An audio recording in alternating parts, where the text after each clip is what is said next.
हैं कि गाजीपुर का जो यूपी गेट है, यहाँ किसानों की भरमार है और यहाँ किसान लगातार 28 दिन से यहाँ धरना प्रदर्शन कर रहे हैं। अब उनके साथ में महिलाओं को भी बहुत बड़ा योगदान है और महिला भी जब फील्ड में निकलती हैं तो वो विजय होती है। हमारे बीच में रितु कौशिक जी, इतना बड़ा आंदोलन चल रहा है, 28 दिन लगातार हो गए लेकिन सरकार के कान पे जू नहीं रह रही है, क्या कारण है? देखिए, इसका सबसे बड़ा कारण ये है कि सबसे पहली बात तो ये है कि आप ये मत बोलिए कि सरकार के कान पर जू नहीं रेंग रही है जी। बहुत अच्छी तरह से सरकार के कान पर जू रेंग रही है और सरकार जो है उनको कोई रास्ता नहीं मिल रहा है जी। असल में क्योंकि सरकार ने कभी सोचा नहीं था कि देखिए धारा 370 हटाई तो आंदोलन हुआ, उसके बाद CA NRC का आंदोलन हुआ, उसके बाद फिर ये किसान आंदोलन। तो असल में सरकार तो चाहती है कि तीनों कानून वापस ले ले, लेकिन बीजेपी सरकार पूरी तरीके से डर चुकी है कि अगर ये तीनों काले कानून सरकार ने वापस ले लिए तो फिर धारा 370 का मामला भी आएगा, फिर छात्र नौजवान जो बेरोजगार हैं उनका मामला भी आएगा, क्योंकि सरकार पहले से 2 करोड़ लोगों को रोजगार देने का वादा कर चुकी है, लेकिन वो वादा भूल गई है। तो सरकार बहुत अच्छे से इस आंदोलन की ताकत सरकार बहुत अच्छे से जानती है। ये जो यहाँ पर किसान बैठे हुए हैं, ये जो लड़ाई लड़ रहे हैं, इनसे भी ज्यादा सरकार ये जान गई है कि इनकी ताकत क्या है। तो ये रियलाइज हम लोगों को करने की जरूरत है कि इस आंदोलन को हमें और ज्यादा से ज्यादा बड़ा करना है और भी ज्यादा महिलाओं को, छात्रों को, नौजवानों को इस आंदोलन में शामिल होने की जरूरत है, क्योंकि ये किसानों का आंदोलन नहीं है। सिर्फ कोई अगर ये सोचे कि ये यहाँ पर सिर्फ किसानों का आंदोलन है, बात ऐसी नहीं है, क्योंकि ये जो 3 काले कानून सरकार लेकर आई है, इनका असर व्यापक जनता के ऊपर पड़ेगा। सारी पूरी देश की जनता इनसे प्रभावित होगी, इसीलिए आज पूरी जनता इस आंदोलन में है और इन काले कानूनों का विरोध कर रही है। रितु जी, सरकार बार बार ये कह रही है ये जो बिल है, जो कानून आया किसानों के फेवर में, लेकिन किसान इस चीज को समझ नहीं पा रहे हैं। देखिए, फेवर में कैसे फेवर में है, इस बात का जवाब एक सरकार से हम पूछना चाहते हैं। कैसे फेवर में है सरकार? हम जो किसानों की मांग थी वो थी कि स्वामीनाथन रिपोर्ट जो है वो सरकार लागू करे। MSP के दाम जो उसमें जो फसलों के दाम स्वामीनाथन रिपोर्ट में जो 1.5 गुना जो फसलों के दाम देने की बात कही गई है, सरकार को उसको पूरा करना चाहिए था। जो प्राइस है, जो मिनिमम सपोर्ट प्राइस MSP जो है वो किसानों को मिलना चाहिए, वो सरकार को देना चाहिए। इन सारी बातों को भूलकर और ये 3 कानून कहां से आ गए? ये कानून असल में आए हैं इन पूंजीपति और कॉरपोरेट घरानों के समर्थन में, क्योंकि ये जो हमारी सरकार है, ये सरकार का जो चरित्र है वो चरित्र है जन विरोधी और मतलब एंटी पीपल और प्रो कॉरपोरेट, प्रो कैपिटलिस्ट। तो ये जो इसका चरित्र है ये आज सबके सामने आ गया है। जब हम शिक्षा की बात करते थे, अभी पीछे 2000 शिक्षा नीति 2020 लेके आए, पूरी तरीके से शिक्षा के दरवाजे डिजिटीकरण के लिए खोल दिए गए। न्यू एजुकेशन पॉलिसी जो सरकार लेके आई है। इसके अलावा आपने देखा हरियाणा के अंदर जो मेडिकल की फीस थी उसको इन्होंने 40 लाख रुपए कर दिया है पर ईयर। तो वो यूनिवर्सिटी जो मोदी ने नहीं बनाई, जो खट्टर ने नहीं बनाई, वो मैं एक हरियाणा के किसान परिवार की लड़की हूँ, हमारे हरियाणा के किसानों ने जमीनें दान में दी थी, तब जाकर वहाँ यूनिवर्सिटियां और मेडिकल कॉलेज खुले हैं। लेकिन आज वो उन्हीं यूनिवर्सिटीज को और मेडिकल कॉलेजेस को, जो किसानों की जमीनें हैं, जिन किसानों ने अपना पेट काट कर वो जमीनें शिक्षा के लिए, कि देश के भारत के अंदर शिक्षा की जरूरत है, यहाँ यूनिवर्सिटीज की जरूरत है, यहाँ स्कूलों की जरूरत है, यहाँ मेडिकल कॉलेज की जरूरत है। इस जरूरत को मद्देनजर रखते हुए और उन्होंने महर्षि दयानंद सरस्वती जी को किसानों ने अपनी जमीनें दान की थी, लेकिन आज ये उनको बेच रहे हैं, आज ये पूंजीपतियों को बेच रहे हैं। और तो सरकार की ये जो चालें हैं, ये सब जनता, ये यहाँ पर जो मेरे किसान भाई पीछे खड़े हैं, ये बहुत समझदार हैं। अगर मोदी जी सोचे कि मैं इनको पागल बना दूं, हमारी सरकार सोचे कि हम इनको पागल बना दें, ये बोल के कि हमने तो किसानों को तोहफा दिया है। अरे कोई तोहफा आपने दिया है, वो तोहफा इन्हें चाहिए ही नहीं। आप क्यों जबरदस्ती वो तोहफा थोपने पर लगे हुए हैं? ये तोहफा किसानों को नहीं चाहिए। देखिए मैडम, 6 बार की वार्ता हो चुकी है, लेकिन 6 बार की वार्ता में कोई भी निष्कर्ष नहीं निकल पाया है। निष्कर्ष इसलिए नहीं निकल पा रहा है क्योंकि एक तरफ तो किसानों की ताकत है, उसके सामने सरकार झुक चुकी है पूरी तरीके से, लेकिन जो पीछे अंबानी अडानी की जो फौज खड़ी हुई है, जो उनको रोक रही है इस किसानों की मांगे मानने से, ये असल में अब सरकार की हालत ऐसी हो गई है कि उनके मुंह में छुछुंदर आ गया है, ना ही तो उसको उगला जा रहा है और ना ही वो उसको निगल पा रहे हैं। तो ये जो हालत आज सरकार की है, ये इस आंदोलन ने इस सरकार को आईना दिखा दिया है कि ये सरकार कितनी जन विरोधी सरकार है। और खाली यहाँ पर बात हमें मोदी सरकार की ही नहीं करनी चाहिए। जब से हमारे देश का आजादी आंदोलन हुआ है, जब से हमारा देश आजाद हुआ है, हमारे देश के नौजवानों ने, शहीद आजम भगत सिंह, नेताजी सुभाष चंद्र बोस ने कुर्बानियां दी थी, अपनी जान कुर्बान की थी। वो इस देश के लिए नहीं की थी। ऐसे देश के भारत नहीं बनाना चाहते थे जहाँ के किसान सड़कों पर पड़े हुए 1 महीने से ठंड के अंदर, जहाँ के किसान जो है वो लाठियां खा रहे हैं, आंसू गैस के गोले झेल रहे हैं, ऐसे भूखमरी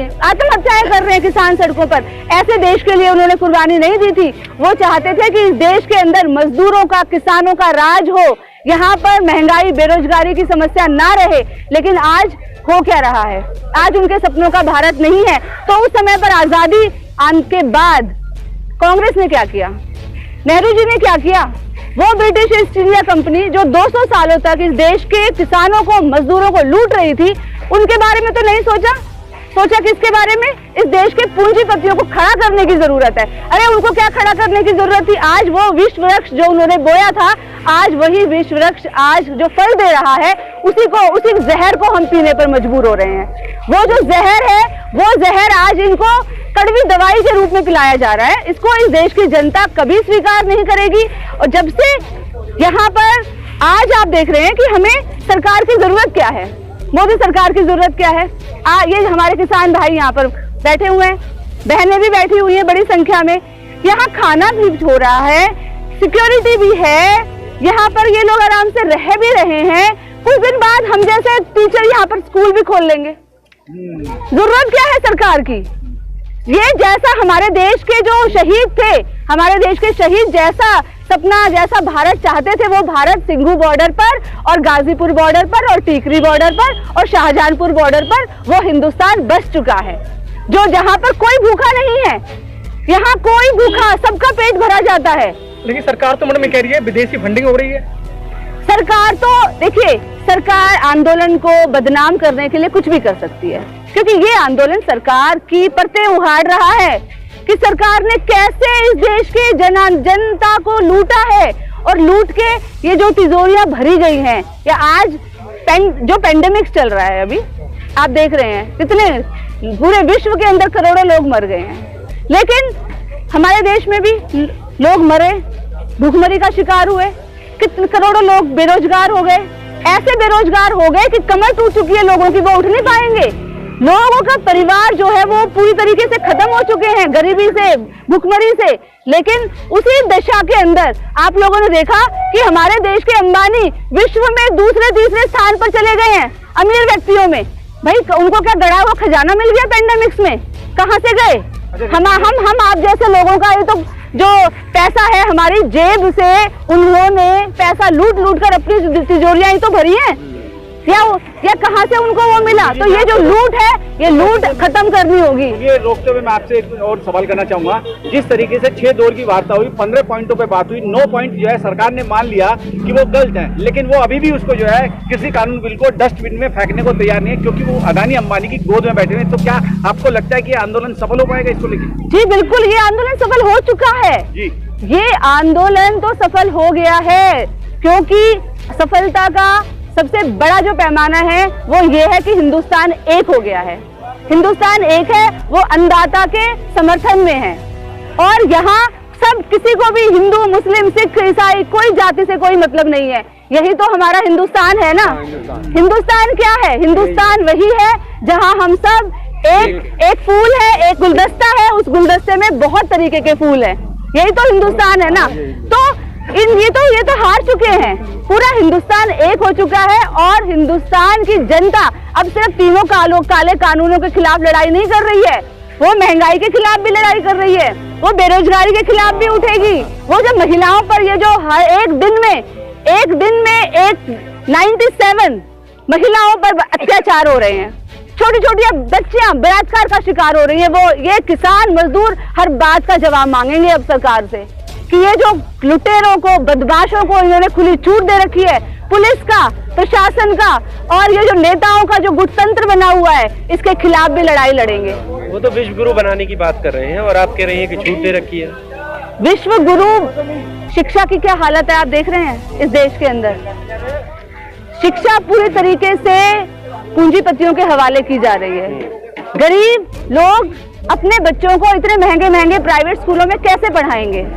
तो विश्व गुरु तो तब बनता है जब शिक्षा का स्तर ऊंचा उठता है। यहाँ तो शिक्षा का लेवल खत्म होता जा रहा है। शिक्षा कहाँ चली जाती जा रही है। आप ये एक 100 में से सिर्फ एक व्यक्ति, एक बच्चा वो हायर एजुकेशन ले पा रहा है आज के टाइम में। ये विश्व गुरु बनने का तरीका है। फिर कैसे कह रहे हैं? कुछ तो किया होगा। देखिए जब से 2014 से मोदी सरकार यहाँ पर आई है, हमने उनके झूठ का जो हिसाब है ना वो रखना बंद कर दिया है। असल बात ये है क्योंकि उन्होंने हर कदम कदम पर जिस तरीके से लोगों को बरगलाया है, जिस तरीके से लोगों को धोखा दिया है, अब उसका हिसाब इस जनता ने रखना बंद कर दिया है। हम लोगों ने हम मजदूर किसान परिवार के बच्चे हैं, इसीलिए अब हम उनसे सीधा सीधा जवाब मांग रहे हैं कि आपको हमारे देश के किसान मजदूरों के जो अधिकार हैं वो आपको देने पड़ेंगे। और जो नाइंसाफी इस आजादी के बाद, देश की आजादी के बाद इस देश के लोगों ने, इस देश की जनता ने, मेहनतकश मजदूर ने सही है, अब वो नहीं सहेंगे। तो क्या बिंदु जी आपका कहना है कि इस समय जो वर्तमान सरकार है झूठों की सरकार है, जुमलों की सरकार है? जी बिल्कुल, झूठों की सरकार है, जुमलों की सरकार है। अभी हमारे कृषि मंत्री जी ने कितने झूठे बोले हैं, 20 झूठ बोली है उन्होंने, पूरी 20 झूठे। तो इससे क्या नतीजा निकलता है? वो कहते हैं कि अरे नहीं, किसान तो स्वागत कर रहे हैं। ठीक है, एक किसान का इंटरव्यू दिखा दीजिए हमें कृषि मंत्री जी। आप एक किसान को बता दीजिए कि वो इसका स्वागत कर रहे हैं। समर्थन में जो रैली इन्होंने निकली है, उस रैली की संख्या में और यहाँ बैठे किसानों की संख्या की आप तुलना कर लीजिए।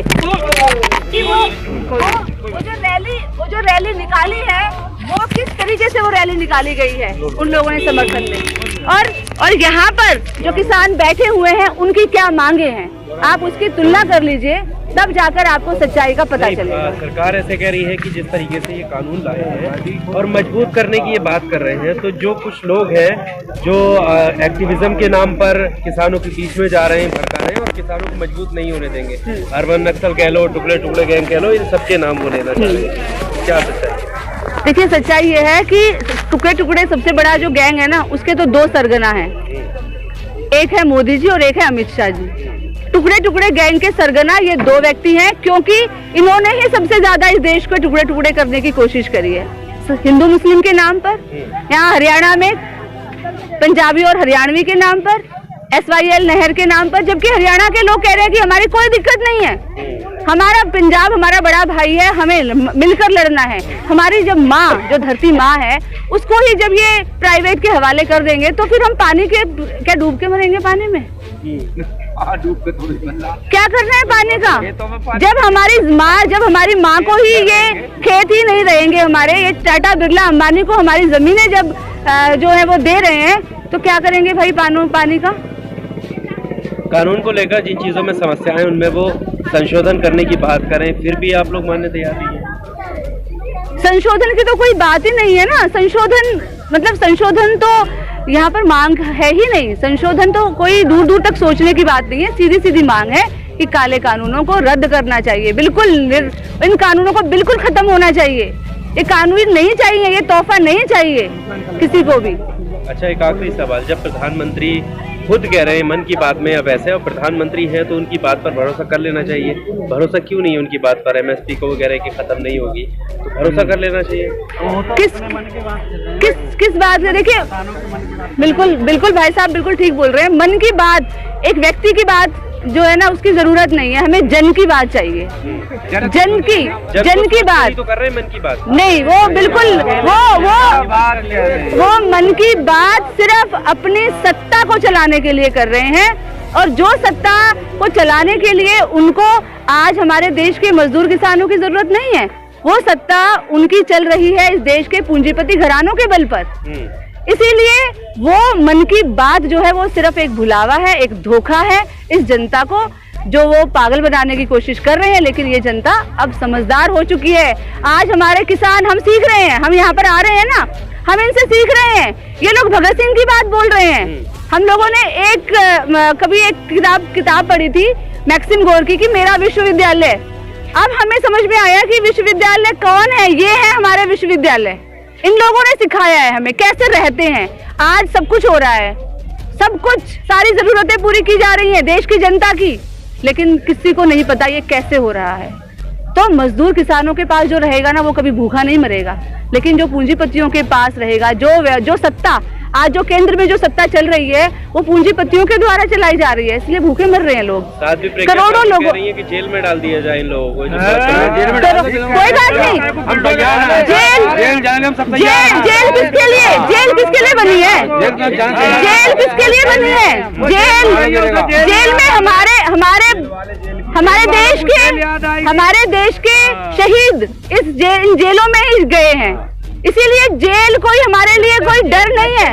आना जाना लगा रहेगा। हम लोग जेलों से नहीं डरते हैं। ये जो देश की जनता है, ये इतनी ज्यादा है ना कि सारी जेलें भर जाएंगी उनके लिए। उनको सारी जेलें भर जाएंगी, उस जेलों में जगह नहीं बचेगी इनके लिए। ये काम भी करके देख लें मोदी सरकार। ये भी अपना जो जुमला है, इसको भी अब वो इस्तेमाल करके देख लें।